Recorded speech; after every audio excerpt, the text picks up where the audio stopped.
La brigade de recherche et d'investigation de la Direction générale de la police nationale, BRI-DGPN, a interpellé 2 groupes de présumés malfrats. O. Eifouna, P. et Sodina, T. Razak et T. A. Yahya, 4 anciens pensionnaires de la prison civile de Lomé, auxquels s'ajoute O.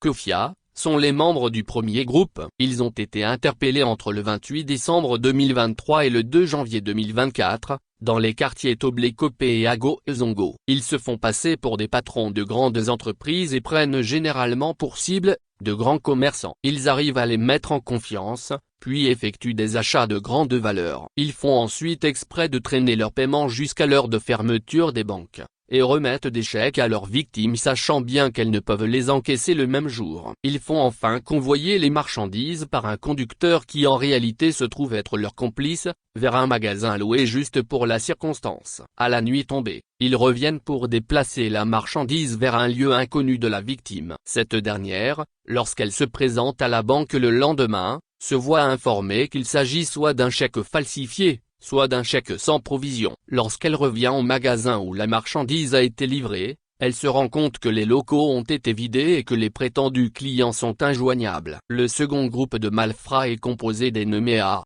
Frédéric, G. Claude, D. Parfait et G.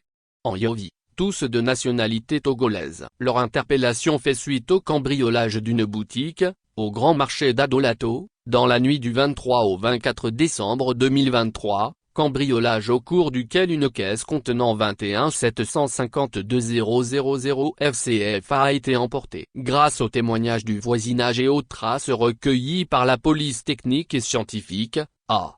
Frédéric et G. Claude, portefaix au grand marché d'Adolato, ont été interpellés. Dame G. Anyovi, maire du nommé A. Frédéric, sera interpellé dans la foulée pour recel. Dans leur déclaration, ils déclarent avoir agi avec le nommé Eric dont ils ne connaissent pas le domicile, ainsi que le nommé D. Parfait se trouvant au Ghana. Avec la collaboration de la police ghanéenne, ce dernier a été arrêté le 4 janvier 2024. La suite des investigations a révélé que 3 autres individus, dont un nommé Escobar, un pêcheur de crabes et un portefaix du grand marché, qui les ont surpris sur la plage la nuit de leur forfait en train de casser à coups de cailloux la caisse d'argent dérobée, ont bénéficié d'une part du butin. Tous ces individus seront conduits devant le procureur de la République près le tribunal de grande instance de Lomé. Les investigations se poursuivent, en vue de localiser et d'interpeller les autres membres de ces 2 réseaux, ainsi que leurs complices et receleurs. La police nationale remercie la population pour sa permanente collaboration et l'appelle à davantage de vigilance. Elle rappelle, par ailleurs, qu'il n'est pas très prudent de laisser de fortes sommes d'argent dans les boutiques.